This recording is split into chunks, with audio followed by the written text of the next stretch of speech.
claro que hay veces, ¿verdad? Y les pido una disculpa por la emoción que me da, por el conocimiento que se está virtiendo aquí y porque estas cuestiones no son fáciles de digerir, pues el micrófono no está todo lo que debe, pero de todas formas los seguimos invitando. Háganos sus preguntas y ya vieron, o sea, se contestan todas y cada una de ellas, o sea que no deparen, llamen y vamos a platicar, pero nos quedamos pendientes sobre por qué los judíos tienen, no clases, divisiones. ¿Cómo está todo eso, licenciado? Sí, se dividieron entre ellos. Pues aquí hablamos de lo que está escrito, ¿verdad? Sí, y muchas veces lo que está escrito es demasiado fuerte, demasiado crudo, muy cruel. ¿Por qué están divididos los judíos en Askenazim, judíos sefarditas, los llamados mesiánicos? Se dividieron y vimos casos, bueno, mediante la historia, vimos casos muy tristes como los de Hitler y los hornos de Hitler, ¿verdad? Porque desde un principio el pueblo judío sufrió invasiones debido no tanto a la religión sino a cuestiones económicas. El enfrentamiento judío contra Roma lo llevó a la destrucción total, a arrasar totalmente con todos los ciudadanos que habitaban el área de Judea. Fueron arrasados, su templo destruido. Sin templo ellos no tenían Dios, porque la idea de ellos, el concepto de ellos de Dios era que convivía físicamente ahí, le ofrecían sacrificios porque él participaba y degustaba esas ofrendas, esos sacrificios. Entonces, ¿qué año fue cuando los destruyó Roma? Roma destruye el templo en el año 70. En el año 70 de nuestra era, es arrasado el pueblo judío y es arrasado, como lo dice el historiador Flavio Josefo, por nuestra culpa. Fuimos arrasados por ser arrastrados por una superstición. Flavio Josefo fue un rabino, un sacerdote judío, pero él tomó las armas, tal y como enseña la doctrina de Jesús. Si no tienes una espada, ve y cómprala, ¿verdad? Déjalo todo y sígueme a mí. ¿Cómprala? ¿Dónde está? Sí, hoy vienen muchos pasajes. Ahorita damos el relato y en lo siguiente le damos puntualizando dónde viene esa doctrina cristiana, porque el Evangelio de Jesús es muy variado. Por eso la Iglesia Católica se lo adjudicó, lo manipuló y hasta hoy le sirve a todo tipo de gobierno el Evangelio cristiano.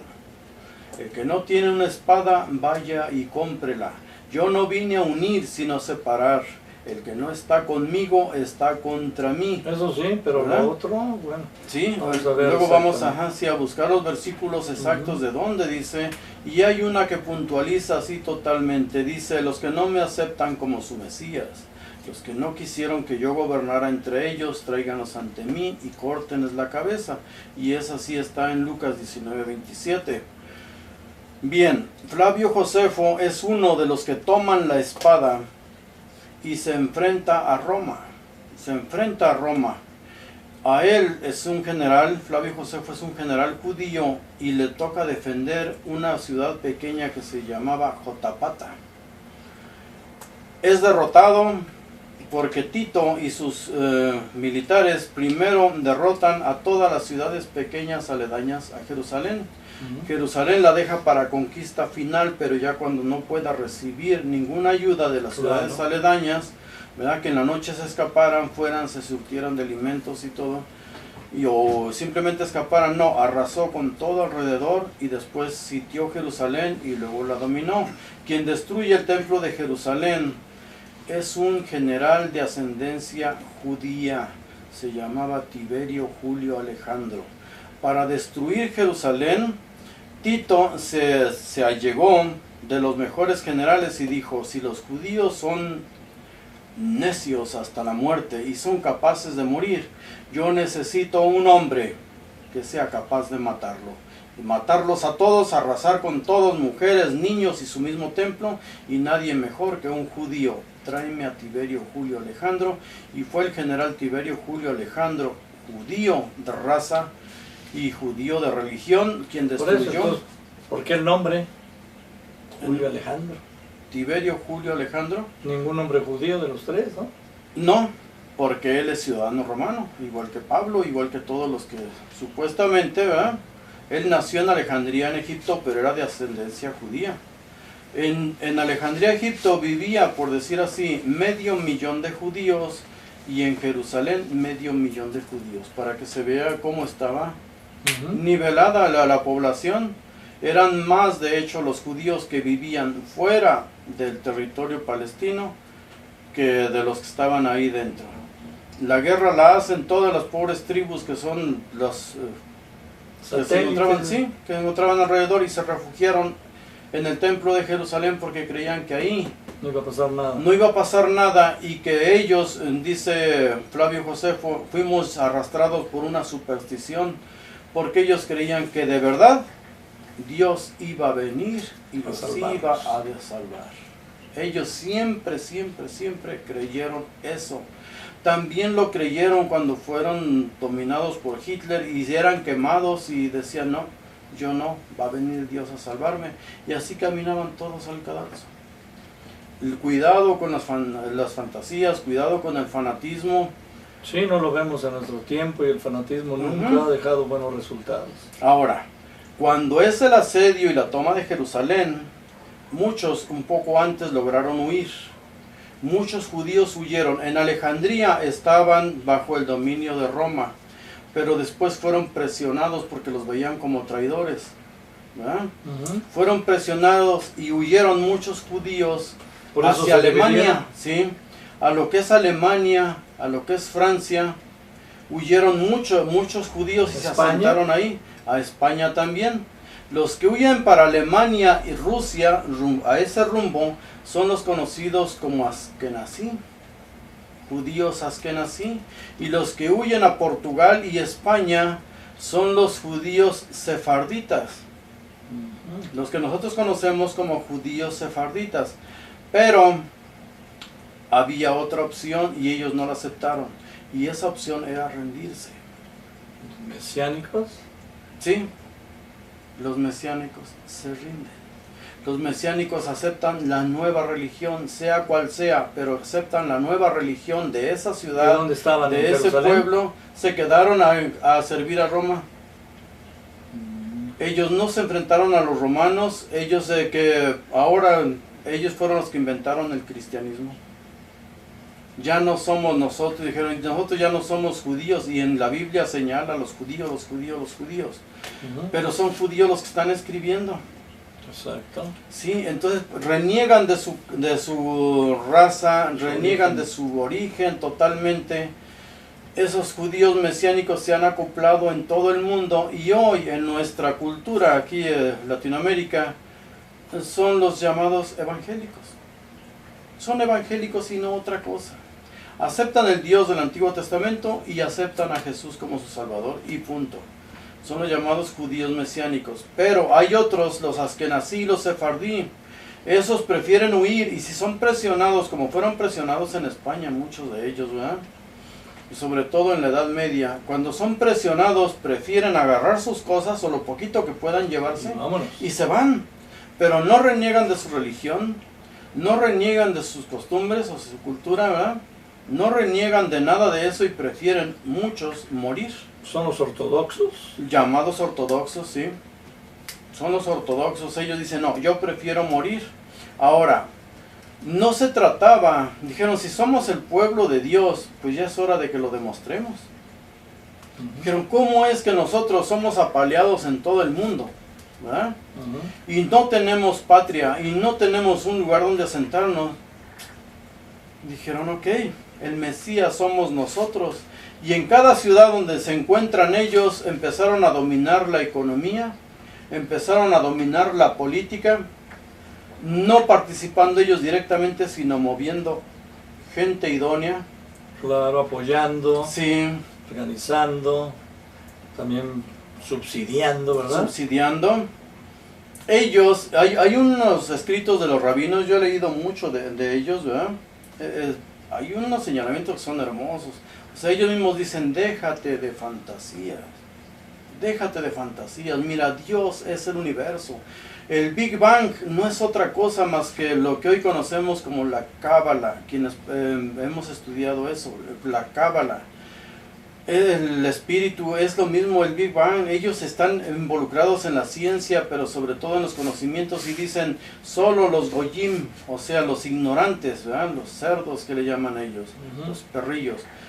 Dicen los cuadrúpedos tienen el cerebro, el corazón y los hígados, las entrañas al mismo nivel, porque caminan en 4 patas. El hombre camina erguido. Tus pensamientos deben dominar tus sentimientos y tus emociones y tus necesidades. Nosotros caminamos erguidos. Nosotros somos hijos del Altísimo, somos hijos de Dios. O sea, ellos dicen nosotros, no dicen un Mesías, no esperan un Mesías, dicen no. Tenemos que defendernos ya. Tenemos que imponer el reino de Dios. Es aquí en la tierra, el reino de Dios. Dios es todo lo que hay. Dios es todo lo que existe. O sea, no hay aquello de que pórtate bien y el paraíso. No, No. ellos definitivamente se olvidan de todo eso.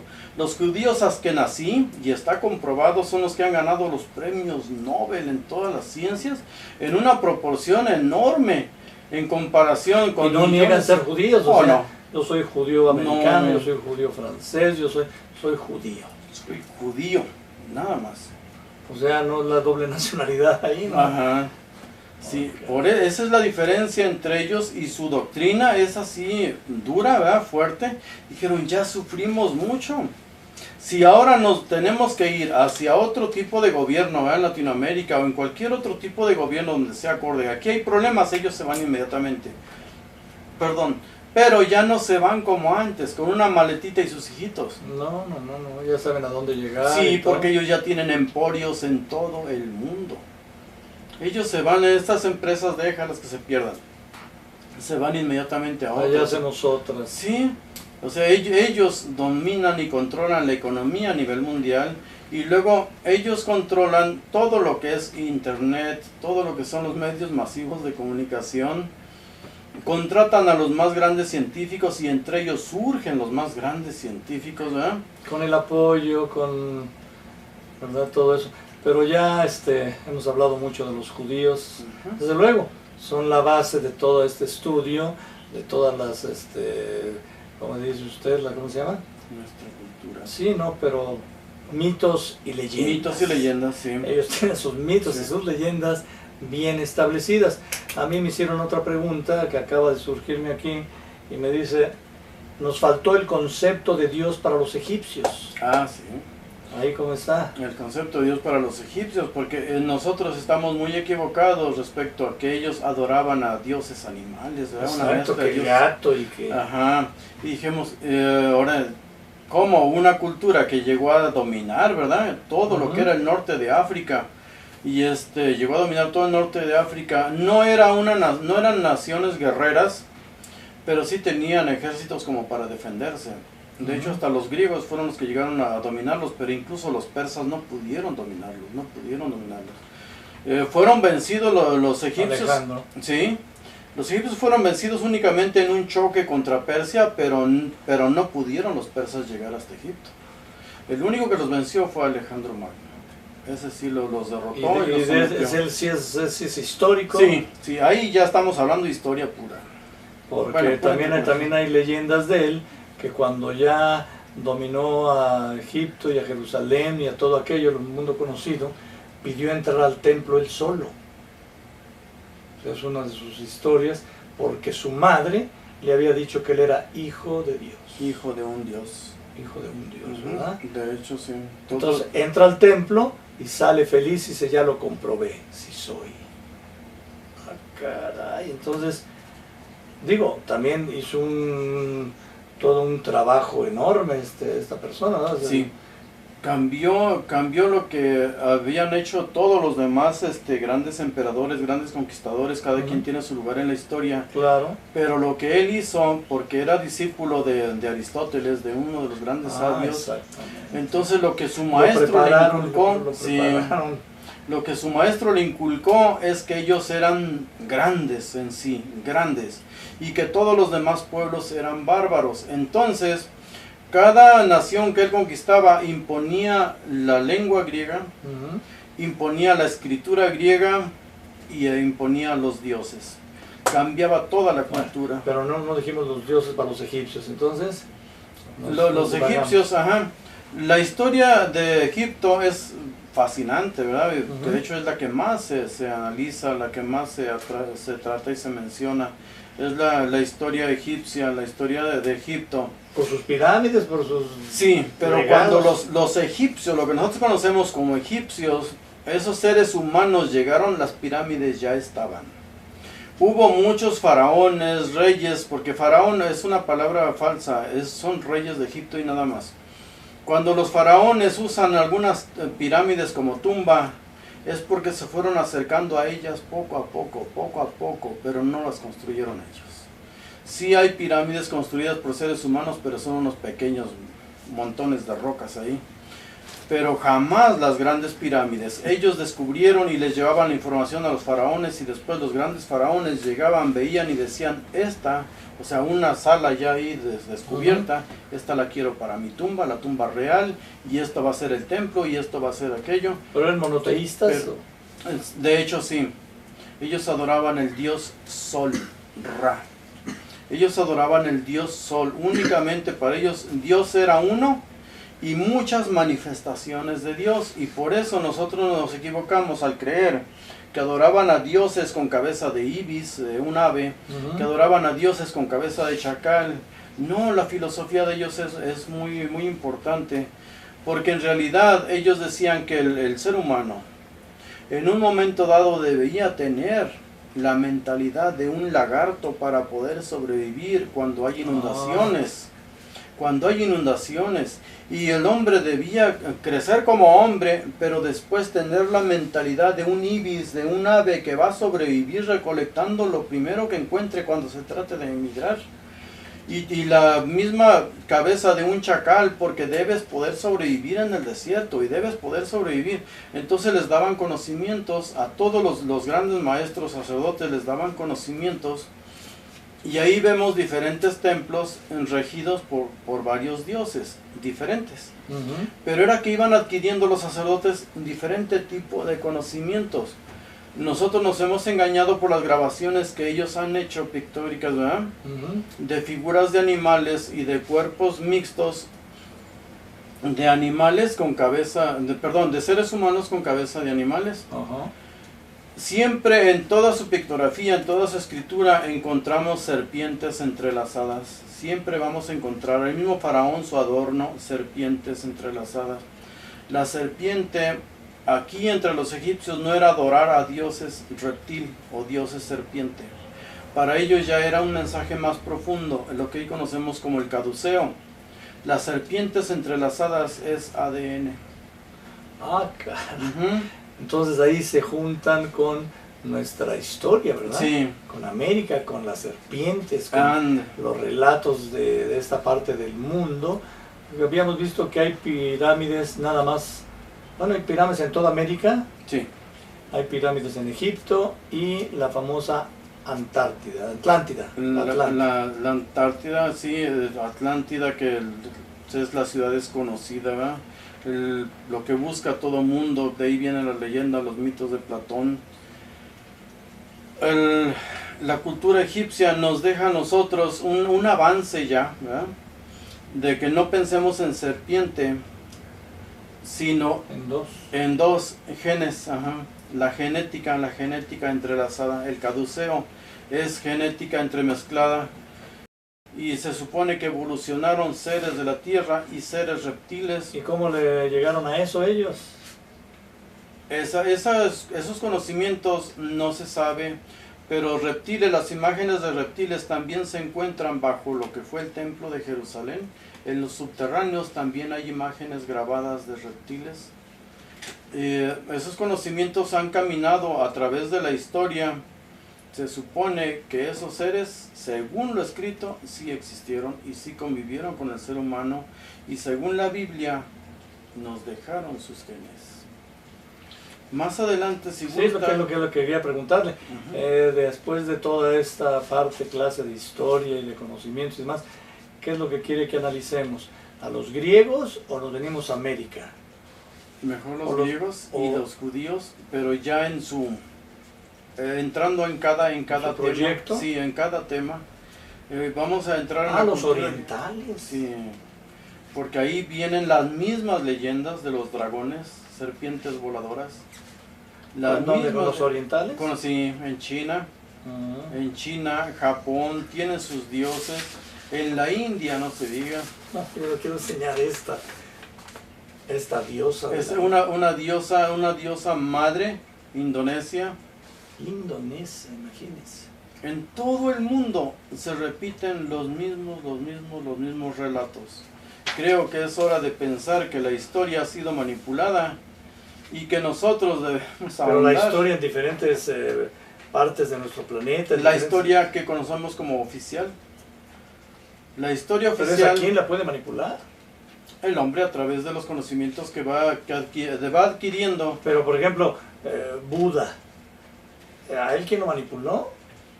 Ellos siguen allá en la India y en el Oriente manejándose por esa cuestión. Allí no hay religión, ¿verdad? No, de hecho no, el budismo es sin dioses. ¿Sin dioses? ¿No? Sin dioses. Y por eso lo está adaptando muchas personas. Es una filosofía, Porque es más fácil, ¿verdad? Sí. No hay dioses, es simplemente una filosofía. Yo la adapto, yo la acepto y yo la produzco. Es interesante tocar ese tema porque sí, la filosofía budista en América, bueno, en nuestra cultura, los españoles, le llamamos humanismo. Exacto. Humanismo. Déjate de pensar en deidades y que solo te enfrentan y hacen que guerres con un ser humano, con otros seres humanos, porque quieres ser el favorito de los dioses y quieres ser el pueblo del Dios. Exacto. Déjate y el descendiente de Dios. ¿Sí? Y Dios me ama y me busca y me cuida. Déjate de eso y defiéndete tú mismo y defiende tu prole y defiende a la humanidad como tal y protéjanse y ayúdense, que en realidad la doctrina de amor de Jesús no es otra, sino de vernos todos como hermanos. No se llama hijo de Dios, se llama el Hijo del Hombre. Y el Hijo del Hombre es el hombre mismo, es cada generación que viene más adelante. El humanismo, dejémonos de eso, y de hecho en el alto clero católico, que digo que siempre van un paso adelante, ¿verdad? Ya están manejando esa cuestión en el alto clero. Arzobispos declaran, incluso lo vemos en internet, declaran que debemos cambiar esa mentalidad y esa concepción de Dios. Si crees en Dios, oye, ama a tus semejantes. Exacto. Ahí está reflejado Él. La filosofía que debemos de continuar haciendo y deshaciendo, pero aquí estamos nada más analizando. Entonces, agradecido de su atención, los invito porque vienen programas, vienen entrevistas, todas son interesantes para mí, espero que para ustedes también. Hasta la próxima, licenciado. Hasta la próxima. Y aquí estamos a sus órdenes, recuerden, en busca de la verdad. Gracias.